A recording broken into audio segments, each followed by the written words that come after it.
네, 여러분 안녕하십니까. 2023년 9월 11일 코멘트입니다. 주말 잘 보내셨나요?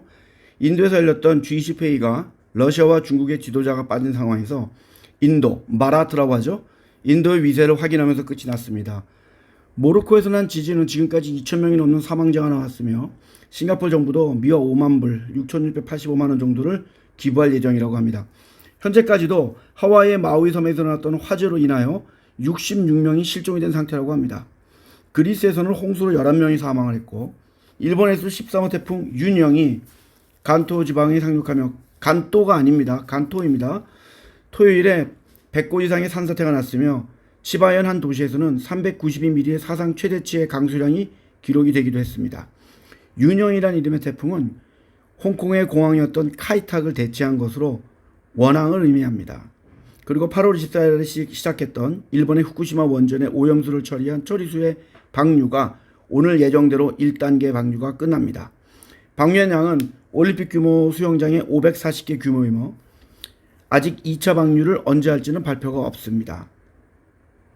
올해 나스닥의 상승분의 5분의 3은 상위 5개 기업들의 상승분으로 이루어져 있습니다.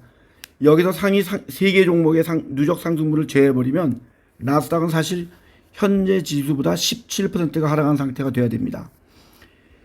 엔비디아가 18%, 애플이 13%, 마이크로소프트가 12%, 아마존이 9%, 메타가 9%씩 상승에 기여를 했고 기타 다른 종목들이 39% 상승에 기여했습니다. 미국의 모건 스탠리는 곧 발표가 될 애플의 신제품 발표 날이 향후의 주가의 흐름에 중요한 역할을 한다고 하면서 아이폰의 매출이 내년에는 상승을 할 것이라고 발표를 했고 지금보다 더 떨어지면 그때 가서 저가 매수를 추천했습니다. 골드만삭스 증권은 10월부터 성과가 저조한 직원들을 해고할 계획으로 전 직원의 약 5%를 해고할 것이라 발표했으며 영국의 바클레이즈 은행도 투자은행과 무역금융 쪽에서 수백 명의 직원을 해고할 것이라고 발표했습니다. 지난 5년 동안 미국의 캘리포니아주의 전기차 판매량이 총 자동차 판매량 대비 2%에서 22%로 증가했습니다. 전기차가 총 판매량의 5%를 도달하면서 상승 속도가 빨랐다고 합니다.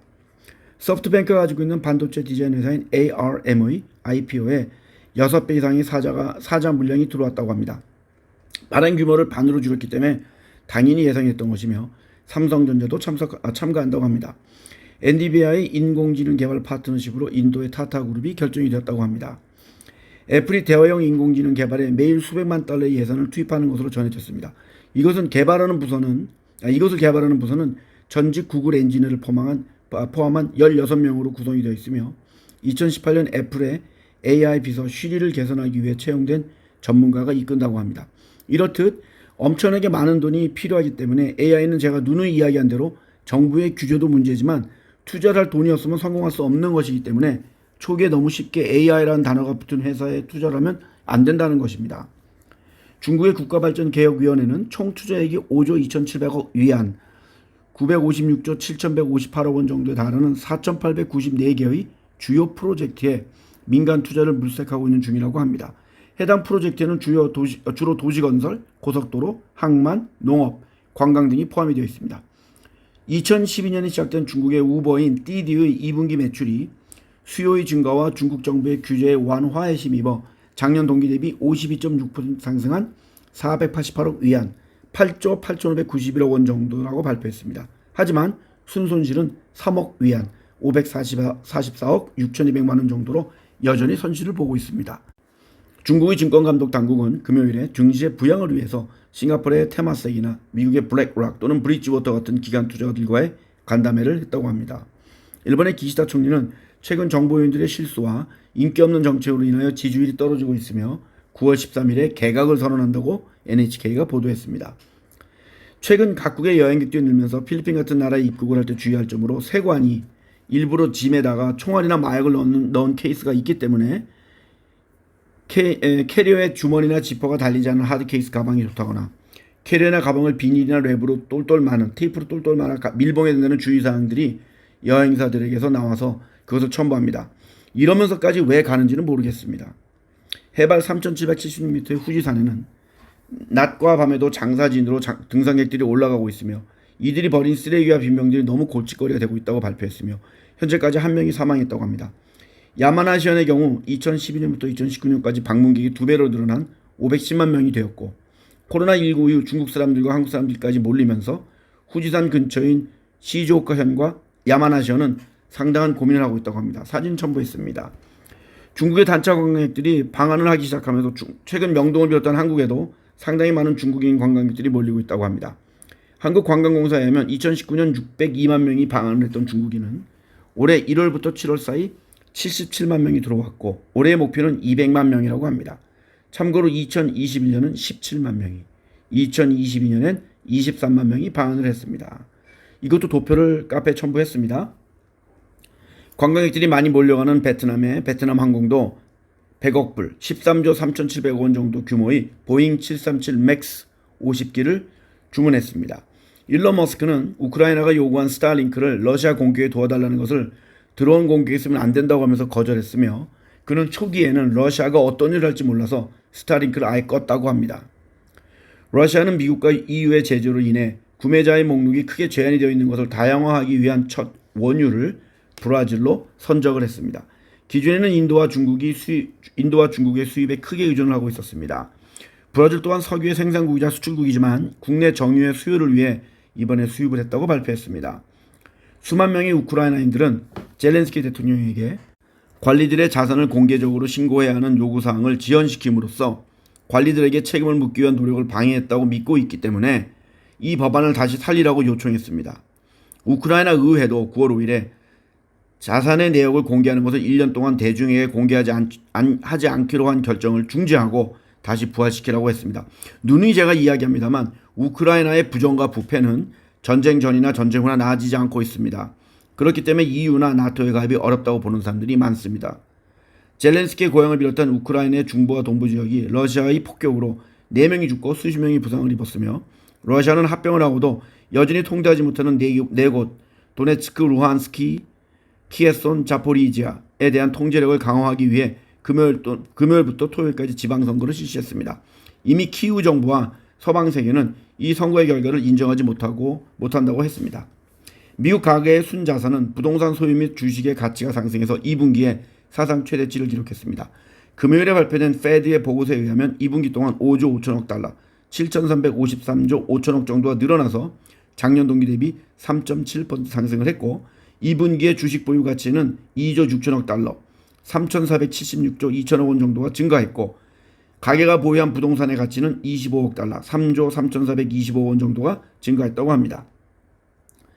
브레이브걸스에서 부부걸스로 이름을 바꾸고 소속사도 워너뮤직 코리아로 바꾼 여성 걸그룹 부부걸스는 10월 7일 6시 광원대학교에서 첫 번째 팬미팅을 한다고 합니다. 9월 8일 8시에 티켓 판매가 오픈이 되자마자 전석 매진을 기록했습니다. 세계 랭킹 1위인 한국의 안세영 선수는 중국 창저우 올림픽 센터에서 열린 세계 배드민턴 연맹 월드 투어 중국 오픈 결승전에서 일본의 세계 2위 선수를 누르고 시즌 9승째를 했고 아시안 게임에서 가장 유력한 금메달 후보입니다. 삼성전자가 특허 계약 만료 후에도 라이센스비를 지급하지 않은 혐의로 일본의 맥셀 구 히타치에게 소송을 당했습니다. 맥셀은 삼성전자의 기기간 연결 기술이 자사의 특허를 무단 사용한 것이라고 했으며 이 기기간의 자연스러운 연결은 삼성전자가 올해부터 내세우고 있는 차세대 기술의 핵심입니다. 미국 텍사스주 동부지방 법원에 따르면 맥셀은 지난 7일 삼성전자와 삼성전자 미국 법인을 상대로 총 7개 특허와 관련해 침해 소송을 제기했습니다. 이미 삼성전자 맥셀은 2011년부터 2년을 맺어왔으며 삼성전자는 일본의 히타치 가전과 당시 총 10개의 특허에 대해 라이센스 계약하고 10년간 사용하기로 합의했습니다. 이 계약이 2021년에 만료가 되었습니다. 맥셀은 가장 먼저 삼성전자의 역점 사업인 초연결을 걸고 넘어졌습니다. 초연결은 사용자가 별다른 노력 없이 기기들이 와이파이나 블루투스 등을 통해 자동으로 동기화되는 것을 목표로 하며 연초 세계 최대 가전박람회에서 삼성전자의 대표 컨셉으로 제시가 되어 크게 주목을 받았습니다. 업계에서는 이번 맥셀과 삼성의 법적 분쟁은 장기적으로 갈 공산이 크다고 보고 있습니다. 맥셀은 지난 2014년에도 LG전자를 대상으로 TV 및 모니터 디스플레이 특허 소송을 미국 뉴저지 법원에 제소한 바 있고 당시 법원은 LG전자 측에 4,500만 달러를 배상하라고 판정했지만 LG전자가 너무 배상이 높다는 이유로 항소를 했고 결국 1,400만 달러, 190억 원 정도로 배상액을 줄여줘서 지불하고 끝났습니다. 국내 로봇 관련 기업주들의 주가들이 빠르게 묻지마 상승을 하고 있으며 이 중에서 IPO를 준비 중인 두산 로보틱스는 2020년부터 지금까지 돈을 번 적이 한 번도 없는 기업임에도 불구하고 일정한 없는 자금을 모을 것으로 예상이 됩니다. 누누이 제가 이야기하지만 IPO를 한 기업들이 돈을 벌지 않으면 결국은 주가가 올라갈 수 없다는 것을 개인 투자자들은 명심해야 할 것입니다. 8월 30일부터 9월 7일까지 한국의 로봇 관련 기업주들의 주가 상승세와 두산 로보틱스의 실적을 첨부했습니다. 카페에는 정말로 로봇에 관련한 투자를 하고 싶으시면 이 주식들의 상위 10등까지의 주식들을 사서 홀딩하는 것을 추천드립니다. 관광으로 유명한 국가들의 세계의 관광객들이 몰리면서 많은 나라들이 더 이상 오지 말라는 대책을 만들고 있습니다. 이런 오버 투어리즘, 지나친 여행으로 인하여 이태리의 피렌체는 에어비앤비의 신규 등록을 금지했으며 프랑스의 어느 섬은 방문 계획 수를 4,700명으로 제한을 했으며 마르세유에 있는 국립공원은 예약제를 도입해 하루에 400명 이상을 못 들어오게 제한을 했습니다.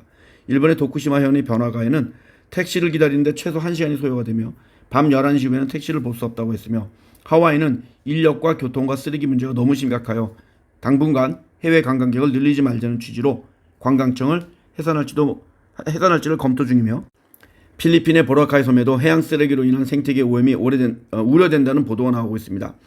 또한 일본의 아사쿠사의 한 호텔은 최근 예약이 늘어남에 따라 1박당 객실 요금을 15,000엔, 13만 7천원 정도에서 3만 2천엔, 29만 1천원 정도로 인상을 했습니다. 한국 사람들이 상당히 많이 놀러간 것도 일조를 했다고 보입니다. 오늘은 카페의 단풍이 시작되는 시기가 나온 도표도 참고했습니다. 즐거운 새로운 한 주를 맞이하는 월요일 되시길 바랍니다. 감사합니다.